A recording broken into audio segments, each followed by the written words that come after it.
नमस्कार मित्रों, मैं मुकेश श्रीवास्तव एक बार फिर भागवत चर्चा पे। मित्रों, हम लोग दूसरे अध्याय यानी सांख्य योग के 16वें श्लोक तक चर्चा कर चुके हैं। 16वें श्लोक में भगवान श्री कृष्ण सत्य और असत्य की बात करते हैं और कहते हैं, हे अर्जुन, तू सत्य को देख, यानी उस सत्ता को देख जो सदा रहा है और सदा रहेगा। उस सनातन सत्ता को देख, क्योंकि हमें वो दिख रहा है या तुम वो देख रहे हो जो नहीं है। क्योंकि हम और आप परिधि पर खड़े हैं, इसलिए हमको परिधि ही समझ में आती है, केंद्र नहीं समझ में आता। जब हम केंद्र पे जाते हैं तब समझ में आता है कि परिधि अलग है, केंद्र अलग है, बीच में एक गैप भी है, मध्य में संपूर्णता में देख पाते हैं। मध्य में आकर के तो तू मध्य में आकर के उस संपूर्णता को देख, क्योंकि परिधि पे ही परिवर्तन है, केंद्र में कोई परिवर्तन नहीं है। केंद्र यानी एक्सेल तो अपने स्थान पे फिक्स रहता है, बाकी उसके चारों तरफ परिवर्तन होता है। तो प्रकृति परिधि पे है, वो परिवर्तित होती रहती है।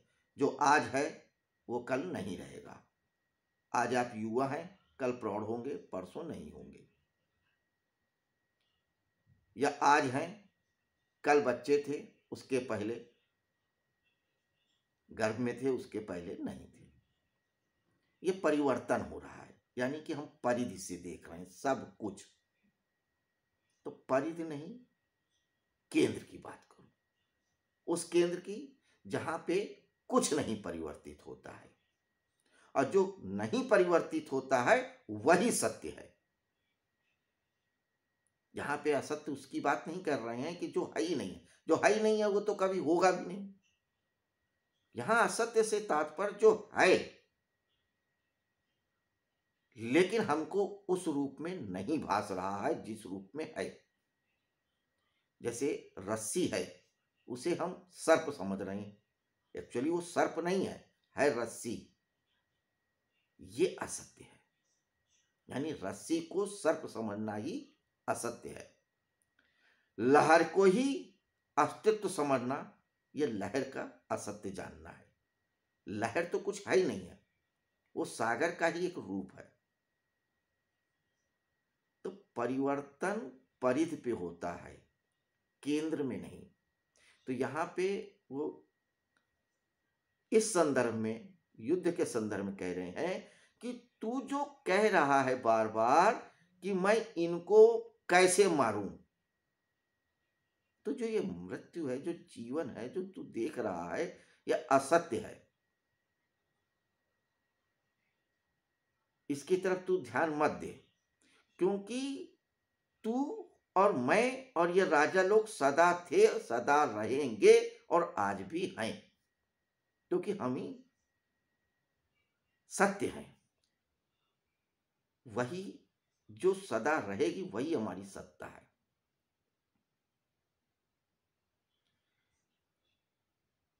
इस श्लोक में यही है, इसका और भी विस्तार है, थोड़े से और समझिए।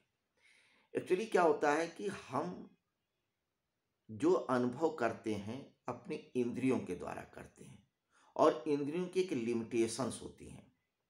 जैसे कान से हम एक सीमा से ज्यादा की ध्वनि को नहीं सुन सकते, एक लिमिट से कम की ध्वनि को नहीं सुन सकते।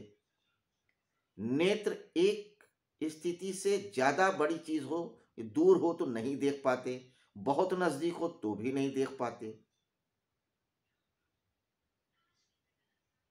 किसी चीज में सुगंध या दुर्गंध बहुत कम है, बहुत कम, तो हो सकता है हमारी नासिका उसको ना समझ पाए।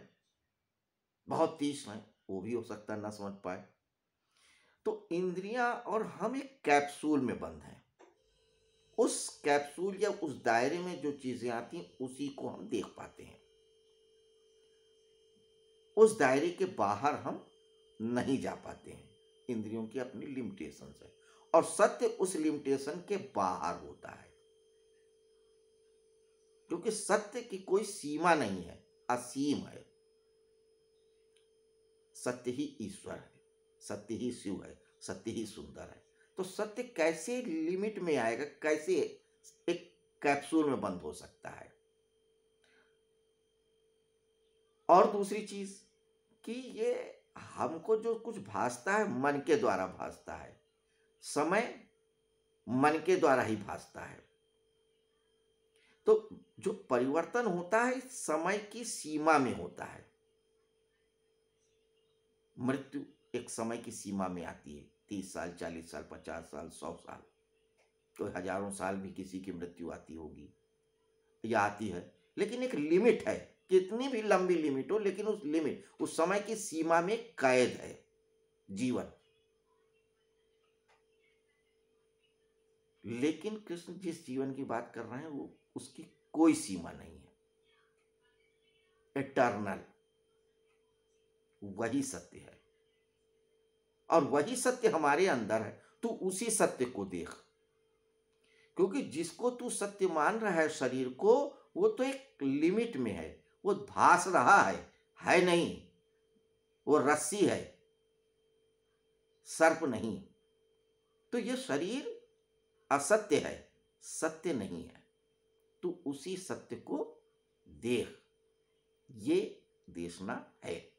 इसी को आगे और बताते हैं, समझाते हैं। अविनाशी तु तद्विद येन सर्वम इदम विनाशम अव्यास न कच्चित कर्तुम अर्हति। इस श्लोक को विस्तार में जाने के पहले श्लोक को बता तो दे, क्या कहते हैं भगवान श्री कृष्ण कि पहले श्लोक में इन्होंने यही कहा था, ना सतो विद्यते भावो ना भाव विद्यते सता उभयोरपि दृष्टो अंतत यो दर्श भी। यानी कि असत्य का कोई सत्ता ही नहीं है, और जो सत्य है उसका कहीं अभाव नहीं है। तो जो तत्व ऋषि पुरुष होते हैं उन दोनों को ही जानते हैं, जैसे मैं और बहुत से जानने वाले। तो ये जो सत्य है तू उसी को जान। किसको? अविनाश तू तद्विद येन सर्वमिदं ततं विनाशम अव्यास न कच्चित कर्तुम अर्हति।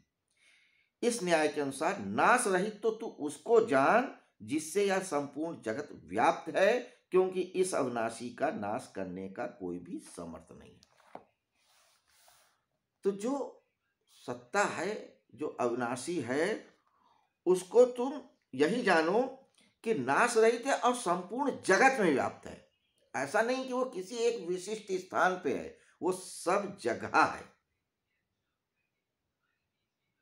किसी एक स्थान पे नहीं है। अगर एक स्थान पे होता तो उसकी लिमिटेशंस हो जाती, अगर लिमिटेशन हो जाएगी तो असत्य हो जाएगा। तो सत्य तो तभी रहेगा ना जब वो किसी लिमिटेशन में नहीं रहेगा, और लिमिटेशन में नहीं रहेगा इसका मतलब असीम है, सर्वत्र व्याप्त है। तो जो सर्वत्र व्याप्त है उसको आप कैसे मार सकते हो? कहां कहां से मारोगे? क्योंकि मारने के लिए एक लिमिट होनी चाहिए, और जो मारेगा उसकी भी कोई लिमिट होनी चाहिए। तो यहां पे उसी सत्ता की बात कर रहे हैं। अब आगे क्या कहते हैं देखते हैं। 18वें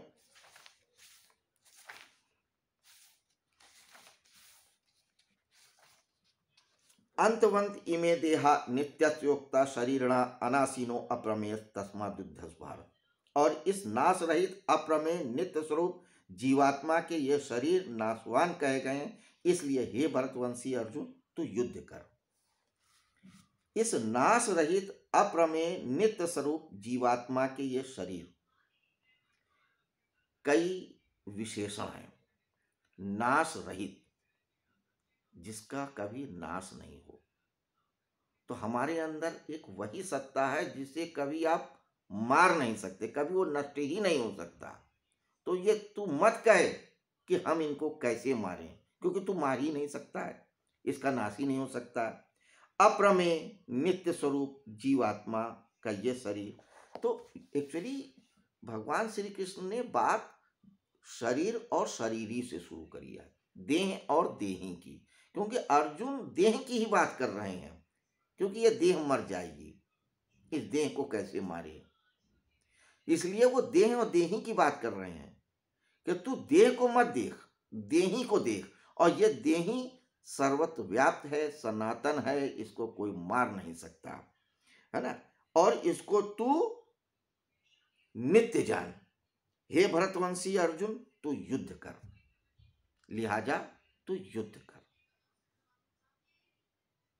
थोड़ी सी एक बात और विषय से हटके, यहां पे फिर भगवान श्री कृष्ण उससे कह रहे हैं कि तू युद्ध कर। पहले भी उन्होंने कहा तुम उठो और युद्ध करो। तो सामान्य पाठक के मन में आ सकता है कि भगवान श्री कृष्ण युद्ध के लिए बड़े ललायित हैं, बड़े उत्सुक हैं, इसलिए उकसा रहे हैं, और यही कारण है कि बहुत से लोग इस जगह पे आके भगवान श्री कृष्ण के खिलाफ हो गए, जैन तो खास करके। लेकिन कृष्ण जैसी चेतना के लिए युद्ध से कोई रुचि नहीं है और अरुचि भी नहीं है, क्योंकि वो यही तो कह रहे हैं कि न तू किसी को मार सकता है, न तुझे कोई मार सकता है।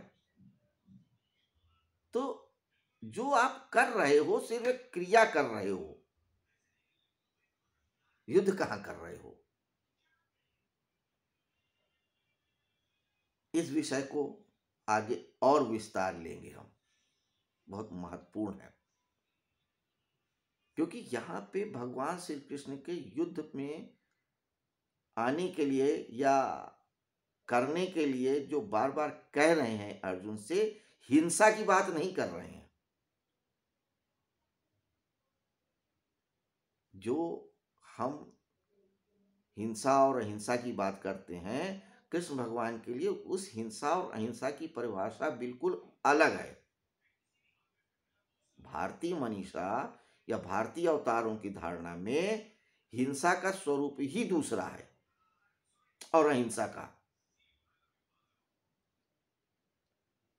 ये कोई भी कृत्य अहिंसा कब हो जाती है और हिंसा कब हो जाती है, ये भी भगवत गीता में स्पष्ट किया गया है और अर्जुन को बताया है, क्योंकि अर्जुन की भी तो यही समस्या थी कि ये हिंसा मैं कैसे करूं, ये पाप मैं कैसे करूं किसी को मार करके। तो कृष्ण जैसी चेतना किसी को पाप के लिए प्रेरित नहीं कर सकते।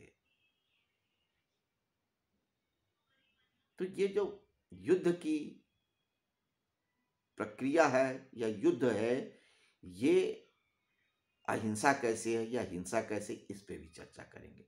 दूसरी बात कि यहां पे जब युद्ध होगा महाभारत में, तो अर्जुन के तरफ के भी लोग मारे जाएंगे और कौरव की तरफ के भी लोग मारे जाएंगे। ऐसा तो है नहीं कि सिर्फ कौरव की तरफ के लोग मारे जाएंगे। भगवान श्री कृष्ण की नारायणी सेना भी उनके साथ थी, उनके भी अपने मारे जाएंगे और मारे भी गए, उनके परिवार के बहुत से लोग मारे गए। तो कोई व्यक्ति अपने ही लोगों को मारने के लिए क्यों कहेगा, जबकि उनको तो कुछ मिलना भी नहीं था। पर यहां पे इसके अलावा एक अंदर के युद्ध की बात है। फिलहाल जो अर्जुन के अंदर चल रहा था वो अंदर का युद्ध चल रहा था, और बाहर जो युद्ध चल रहा है ठीक है, लेकिन उसमें भी चूंकि सब लहर है, समुद्र ही सत्य है, तो लहर लहर को थोड़ी मार सकती है। इसलिए ये भाव हटा दो कि हम किसी को मार सकते हैं और कोई हमें मार सकता है। इसी सत्य को हम समझें, और यही सत्य बताया गया है इस दो श्लोकों में, 17वें और 18वें में। कल हम आगे के श्लोक को देखेंगे। फिलहाल इतना ही। नमस्कार।